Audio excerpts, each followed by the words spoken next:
नमस्कार दोस्तों, आज की जो अपनी क्लास रहने वाली है वो है वर्कशीट नंबर 44 जो कि लास्ट है। ठीक है, इस वर्कबुक की।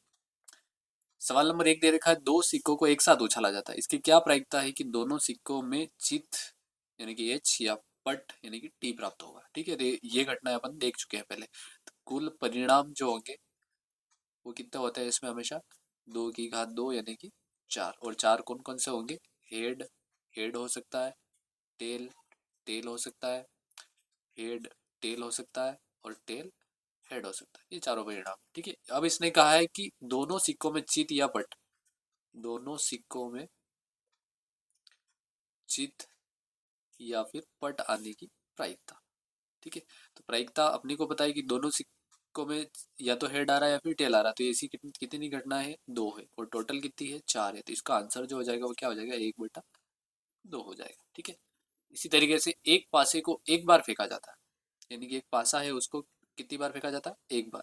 तो 2 से विभाज्य संख्या प्राप्त होने की प्रायिकता। तो सबसे पहले अपन ये देखेंगे कि 2 से विभाज्य संख्या जो होगी वो कौन कौन सी होगी।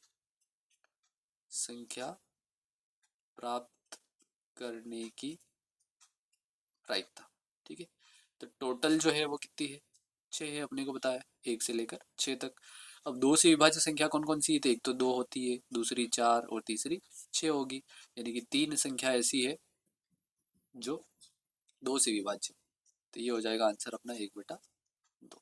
ठीक है, सवाल नंबर 3 जो है उसमें दे रखा है, ताश की गड्डी के सभी तस्वीर वाले पत्तों, कौन से पत्ते? तस्वीर वाले। ठीक है, जो कि कितने होते हैं? तस्वीर वाले पत्ते तो कितने हो जाएंगे? 12। और आगे दे रखा सभी इक्को, तो इक्के कितने होते हैं अपने पास? 4। यानी कि कुल पत्ते जो इस सवाल के लिए होंगे वो कितने होंगे? 16। ठीक है, अच्छी तरह से फेंटा जाता है, फिर इसमें से एक पत्ता यादृच्छा निकाला जाता है, इसकी क्या प्रायिकता है कि यह पत्ता इक्का होगा? तो इक्का अपने पास इन 16 में से कितने हैं? 4 इक्के हैं, तो ये हो जाएगा 4/16, और 4/16 का मतलब होता है 1/4। इसी तरीके से एक गुलाब, तो गुलाम जो होते हैं वो चारों क्या होते हैं? तस्वीर वाले पत्ते ही होते हैं। तो ये भी कितने होंगे? 4/16 हो जाएगा, तो 1/4। ये भी अपना राइट आंसर क्या रहेगा? 1/4। ठीक है, सवाल नंबर 4 जो है उसमें दे रखा है, एक बॉक्स में 1 से 100 तक अंक लिखकर कागज की पर्चियां मोड़कर डाली जाती है, यानी कि टोटल पत्ते जो हो गए अपने लिए कितने हो गए? 100 हो गए। ठीक है, यानी कि पर्चियां हैं। इस बॉक्स में से एक पर्ची यादृच्छा निकाली जाती है, इसकी प्रायिकता ज्ञात कीजिए कि निकाली गई पर्ची जो है वो क्या है? 100 की संख्या वाली होगी। 100 की संख्या वाली सिर्फ एक ही पर्ची होगी, तो ये हो जाएगा 1/100 अपना आंसर हो जाएगा। इसी तरीके से एक अंक की संख्या, तो एक अंक की संख्या जो होगी वो कितनी होगी? 1 से लेकर 9 तक होगी, और 1 से लेकर 9 तक है, इसका मतलब कितनी है? 9 संख्या है, तो 9/100 इसका क्या हो जाएगा? आंसर हो जाएगा। 10 से विभाजित, तो 10 से विभाजित संख्या जो होगी जो 10 के पहाड़े में आती है, 10, 20, 30, 40, 50, तो ऐसी संख्या कितनी होगी अगर देखोगे? तो 10 हो जाएगी, और इसका आंसर जो होगा वो क्या होगा? 10/100। एक अभाज्य संख्या, अब 1 से लेके 100 तक अगर अभाज्य संख्या देखोगे, क्या देखोगे? अभाज्य संख्या, तो ये होती है कितनी? 26 ऐसी संख्या होती है जो अभाज्य होती है। ठीक है, में एक तो स्वयं का भाग जाता है और एक का भाग जाता है। ऐसी संख्या जैसे 2 है, 3 है, 5 है, 7 है, 11 है, 13 है, ऐसे टोटल संख्या जो होगी वो कितनी होगी? 26। इसको सीधा याद रख लेना। ठीक है, तो ये हो जाएगा 26/100, और 26/100 का मतलब होता है 2 का भाग चला जाएगा, तो 13/50 अपना क्या हो जाएगा? राइट आंसर हो जाएगा। ठीक है, सवाल नंबर 5 जो है उसमें दे रखा है, मोहन की गुल्लक में 1 रुपए के 100 सिक्के, यानी कि अगर टोटल सिक्के देखोगे तो सबसे पहले तो कितना है? 100। फिर 2 रुपए के कितने हैं? 150। 5 रुपए के कितने हैं? 50।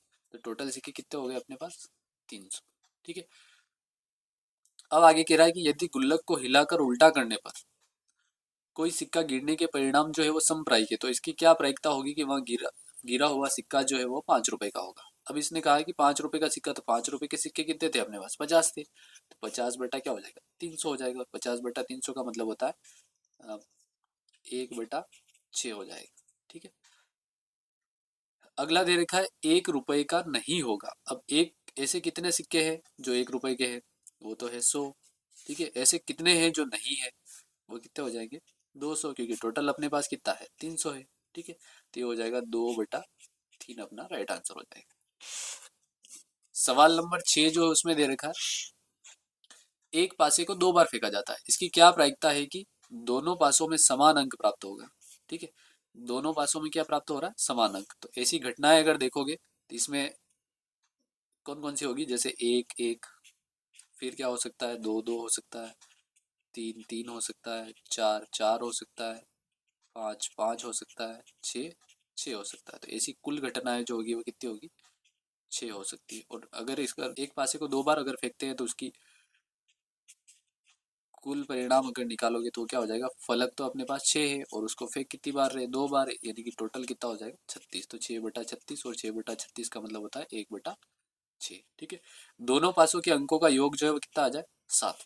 तो ऐसा अगर देखोगे तो इसमें हो जाएगा। इस टाइप का सवाल अपन पहले भी देख चुके हैं। सबसे पहले 1 6 हो सकता है, 2 5 हो सकता है, 3 4 हो सकता है, इसका उल्टा 4 3 हो सकता है।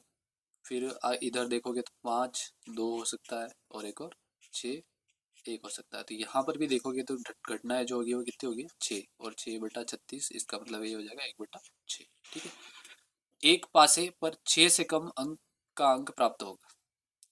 एक पासे पर 6 से कम का अंक प्राप्त होगा, इस ये थोड़ा सा कंफ्यूजन वाला सवाल लग रहा है। इसमें दो टाइप का हो सकता है, तो दोनों बता रहा हूँ मैं। कि एक पासे पर 6 से कम अंक प्राप्त होना, तो सिर्फ एक ऐसा है जिसपे 6 6 आ रहा है, बाकी सब पे 6, एक पासा जो है उस पे हमेशा क्या आ रहा है, 6 से कम ही आ रहा है। ठीक है, तो एक घटना माइनस कर लेंगे अपन, तो ऐसी घटनाएं जो होगी वो कितनी हो जाएगी, 35, और टोटल अपने पास कितना है, 36। ठीक है, तो ये अपना आंसर हो जाएगा। ठीक है, और अगर अगर एक पासे से संबंधित अगर इसको सवाल करें वैसे, क्योंकि अपने को यहाँ पे वो दे रखा है 2 पासों को, इसलिए ये आंसर होना चाहिए मेरे हिसाब से तो। ठीक है, लेकिन अगर इसको एक और तरीके से करें तो अगर एक ही बार फेंक रहे हैं तो 1 से लेके क्या हो जाएगी, 5 तक। ठीक है, तो ये भी कितना हो जाएगा, 5/6 आंसर हो सकता है अगर इस तरीके से करेंगे तो। ठीक है, और सवाल के ऊपर वाली हेडिंग के हिसाब से करोगे तो अपना राइट आंसर क्या रहेगा, 35/36। ठीक है, ये थोड़ा सा कन्फ्यूजन वाला है, तो मेरे हिसाब से तो ये राइट है। ठीक है, फिर ये लास्ट में दे रखा है, दोनों पासों पर प्राप्त अंकों का योग जो है वो 12 से अधिक होगा। ठीक है, तो अगर इसमें देखोगे तो दोनों पासों पर प्राप्त अंकों का योग जो है वो 12 से अधिक कब होगा, तो लास्ट ही अपने पास क्या आता है, 6 6 ही आता है, और 6 6 आता है, इसका मतलब 12 से अधिक हो ही नहीं सकता है, तो ये हो जाएगा 0/36, और 0/36 का मतलब होता है 0। ठीक है, इस तरीके से अपन ने ये जो वर्कबुक जो है उसके सारे कार्यपत्र का अपन ने सॉल्व कर लिए है, यानी कि 1 से लेकर 44 तक। इसको आप अगर देखोगे तो आपको बहुत ही फायदा एग्जाम में मिलने वाला है, क्योंकि इसमें छोटे प्रश्न और बड़े प्रश्न सारे सम्मिलित है। और ये जो है राजस्थान स्कूल शिक्षा परिषद के द्वारा वर्कबुक दी गई है, जो कि राजस्थान सरकार द्वारा दी गई है। तो इसमें प्रश्न जो है वो परीक्षा में आने के चांसेस बहुत ज़्यादा है। ठीक है, तो इसलिए आप इसको अच्छे से देखना। और अगर वीडियो अच्छा लगे और आपको ट्रिक जो है मेरे यानी कि पढ़ाने का तरीका अगर अच्छा लगता है तो आप इसको लाइक शेयर और सब्सक्राइब जरूर करें। ठीक है, धन्यवाद।